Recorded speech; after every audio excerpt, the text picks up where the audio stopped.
Okay, it's been about a month since I posted anything. Since my Commander group has died, I haven't played Commander in about 2 months, maybe longer. So I started thinking, what am I doing with this? Why am I still maintaining the Commander collection, let alone building new decks? But I am still building new decks. Today I'll be showing you my rebuild of Brago King Eternal. I had him about 2 years ago, but he was just too oppressive. It was basically, it wasn't stacks proper, but it had enough stacks elements that nobody really appreciated me playing it. So I took it apart as being too oppressive, and it wasn't even fun for me to play after a few games. But then I started thinking, I like the idea. I like the blinking, I like the elements of control. So how can I do it so it's less oppressive? And I hit on, well, tribal clones. The problem being, I don't have enough clones in my collection, and there really aren't that many clones in the game anyway to support it. So what I did is went ahead and put together Brago with what I had on hand in my collection. And if the group somehow comes back together, I'll play it as is just to see how it fits in the current meta with the group as it stands. But if it doesn't, I'll slowly keep improving it. Alright, so let's kick it off. So Brago, 2/4 flyer for 4. When he hits an opponent, you get to blink as many non-land permanents as you choose. Exile them and return them to the battlefield under your control. So, Commander, Brago. Let's do this so I can stand him up. There we go. That's nice. So the mana base isn't as optimized as I would like. So I do have Adderkai Wastes. I did start taking these out of my 3-color Commander decks. I don't have any 4 or 5 color decks. I would never put them in there because I'm trying to eliminate more comes into play tap lands. Since this is one of the very, very few comes into play tap lands in the deck, I figured I'll go ahead and run it. But in the 3-color deck, so I'd have 3 of these, I'd have the Triome, I'd have a couple of the lands come into play tapped, and sometimes it just stacks up too quickly and I start losing turns. Speaking of that, so this doesn't come into play tapped, but I have to essentially put on a hold, keep it tapped in order to build up the counters and get the most value out of it. Castle and pools. Of course, command tower. No, only monocolor decks don't use it. Here's another comes into play tap land. So I do not have Flooded Strand for this deck yet. I do have Flood Plains, and even if I get Flooded Strands for the deck, I will keep the Flood Plains because it's not as onerous in a 2-color deck. Hollowed Fountain, original Rob Alexander. Skycloud Expanse, just because I had one in the collection. I think I had this in my art binder. Thawing Glaciers. Slow, but reliable. Temple of the False God. Terrain Generator. So I should be drawing a lot of cards in this deck, and being white-blue, it does not have a lot of ways of putting lands into play as quickly as I might want. So this helps get around that. Of course, it only puts basic lands into play, but you can't have everything. Vesuva. Since the idea is to have some kind of clone theme, I want a clone land. Canyon Septon. So Windy Canyons. To tap, your creatures have flash for this turn. I've never found that to be relevant. I keep putting into decks hoping it's relevant someday, and currently it's in this deck. Let's see if it's relevant. Academy Ruins, because this deck does have quite a few artifacts. The lands I chose are Ice Age. So I've got Ice Age Islands. And I chose this Plains. It's just so peaceful. I just like it. So there's the commander and the lands. Now let's get to the heart of the deck. Okay, being a blink deck, duplicate is nice. Blink it and keep exiling an opponent's creature. Solemn Simulacrum, keep blinking him. Put basic lands into play. Swiftfoot Boots, because I want to be able to target Brago with different effects, so I don't have Lightning Greaves. I'm using the boots instead. Sword of Feast and Famine, because I need ways of getting him through in order to connect and blink everything. So protection from black, green, protection from black and green. When I hit somebody, they throw away a card, and I untap all my lands. Sword of Fire and Ice, so protection from blue and red. When I hit somebody, I get to shock something and draw a card. Sword of Light and Shadow, because the deck is a bit light on recursion. So if it connects to somebody, I get to raise dead and gain 3 life. Protection from black and white. Whisper's Oak Cloak, another way of getting Brago through in order for him to connect and blink. Zori's Signet. So the nice thing is I have a lot of mana rocks, so I can blink them and reuse them with Brago's effect. Mana Vault. Since a lot of creatures will be coming into play as I blink them in and out, I want to try this to see if there's anything that's relevant to copy. Of course, I sacrifice them at the end of the turn, so if I've attacked with Brago, I blink things, I make the copy, I don't get to attack with it. Power Matrix. Another way of making sure that Brago gets through and can survive any aerial blockers that might be in his way. Soul Ring. Soul Talisman. I haven't actually played with this yet. I have one Jora, I have one here. I'm not sure if it's rubbish or if it's actually going to be useful. In any case, it's not Soul Ring. It's a cheap imitation of Soul Ring. Thran Dynamo. Maybe I'll take this out for a Gilded Lotus, but I was trying to keep the overall converted mana cost low. Dovin Ban. So of course, with Brago, I can use his negative ability, gain life, draw a card, blink him, he comes back into play as a new object, and then I can use his +1 or gain more life and draw another card.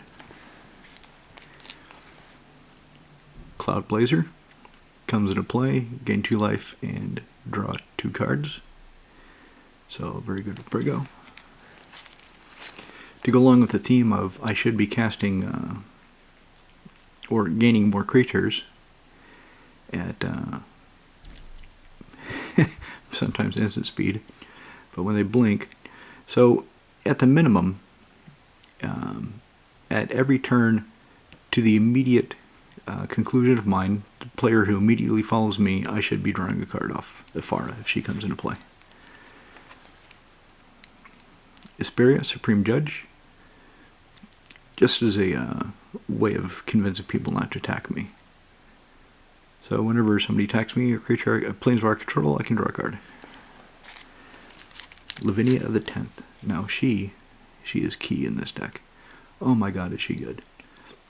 If I can blink her every turn, then that shuts off everybody's Soul Rings, Mana Vaults, Mana Crypts,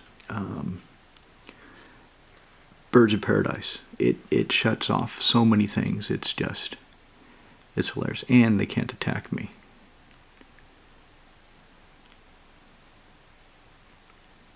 The protection from red is usually not relevant. It's a nice addition, though. I do appreciate it. Render Silent. So, counter spell. That spell's controller cannot cast anything else this turn. When I have to kill everything. So, here's my board wipe that can't be countered. Of course, they can regenerate from it. But, as I said, you can't have everything. Another kind of experiment. The tap target creature, I don't think will be happening that often, but counter-activated ability. That is very useful. Miss Meadow Witch. So I can exile my creatures, blink them, while I'm either waiting for Brago to come back out, or if he just, it's not a good idea to attack with him. Or if I attack and he doesn't connect. Tezzeret. So as with Dovin Man, I can use his ability to go find an artifact, blink him, he comes in as a new object, so I can go find another artifact, or I can untap a couple.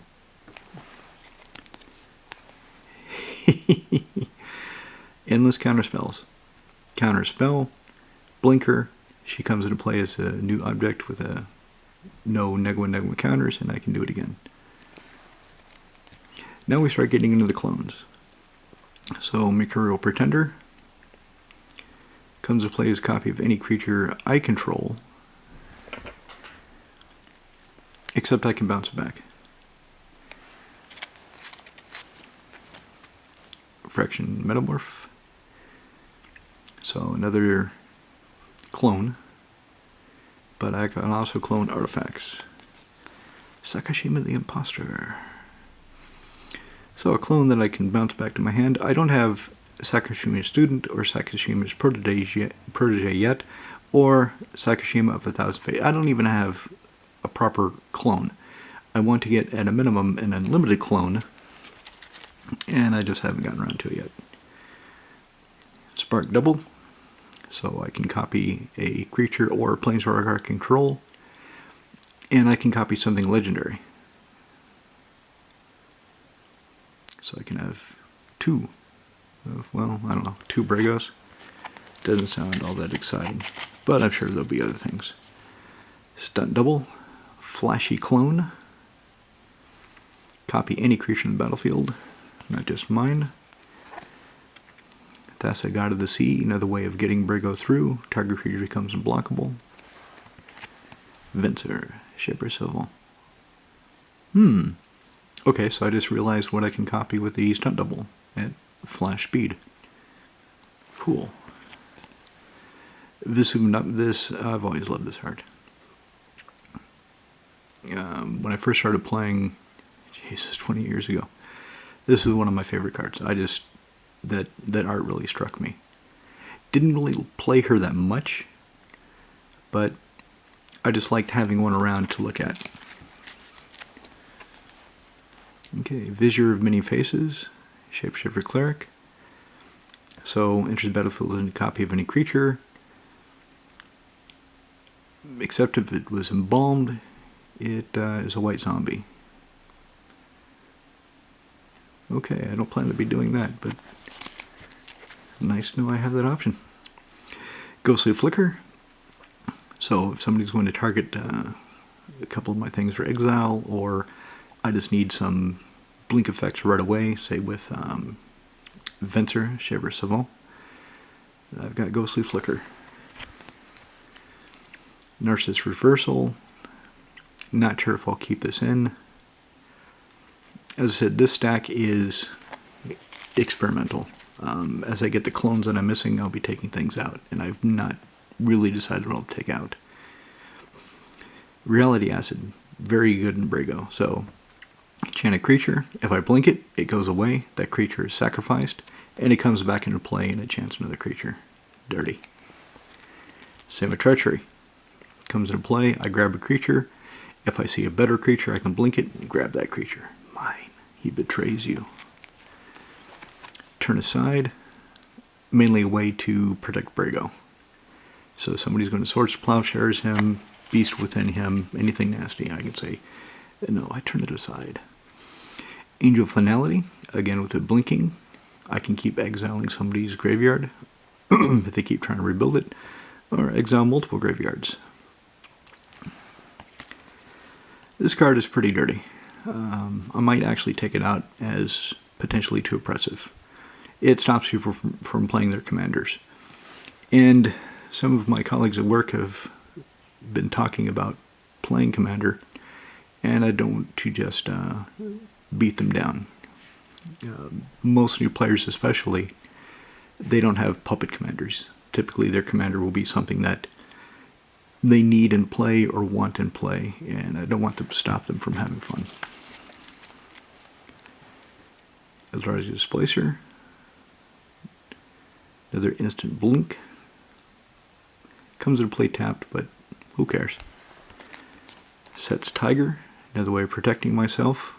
Say somebody's doing an Alpha Strike with some mono-green 200 saprolings, and they all get +10/+10 trample. I'm now protected from green. Then, of course, I have to decide how to survive the next turn, but at least I have the extra turn to deal with. Recruit of the Guard. So, since she looks for toughness 2 or less, that's pretty much every clone. Every clone is toughness 2 or less. The Sakashimas, the clones, Vizier, they're all 0, so she can find any of them. Spirit and Doll. Another way of getting Brago through by forecasting. Give him Shadow, so he's unblockable. Stone Cloaker. So he's in here both to protect key creatures and to exile a key card from a graveyard if necessary. So a lot of flexibility in Stone Cloaker. Stonehorn Dignitary. So put him into play. Somebody skips their combat phase. Blink him, they skip it again. And so on. So yeah, definitely one of the stacks cards. Maybe I should consider him for removal. Sun Titan.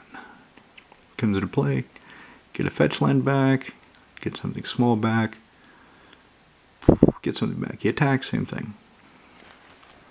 So he doesn't really fit the blink theme. He's just good. Sun Cleanser. So this is another card that is in here as an experiment. Obviously remove all counters from target creature. If it's target permanent, that'd be even better, because then I can kill planeswalkers. But as it is, I can set something back like Animar or a Hydra. Knock them back down to a manageable size.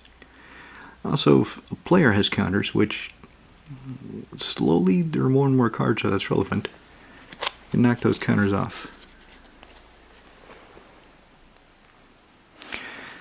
Yep, and this is target opponent, so I can't use it to get rid of poison counters. If it's a target player, that would be absolutely fantastic. White Mane Lion. He's in here mainly to protect something else. So if something's going to die, he comes into play. That creature comes back to my hand. Council's Judgment. I've never played this before. People keep saying it's really good, so it's in here as an experiment. Disenchant. Instant speed removal for artifact or enchantment. Eerie Interlude. Complements Ghostly Flicker. Exile any number of creature cards I control, and then put them back into play. At the beginning of the next end step.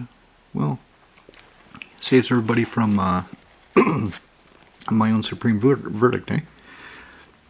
Fate Forgotten. Complements Disenchant. But it exiles an artifact or enchantment, so it won't be a problem again. Ghost Way. Another way of blinking all my creatures en masse. And it looks like my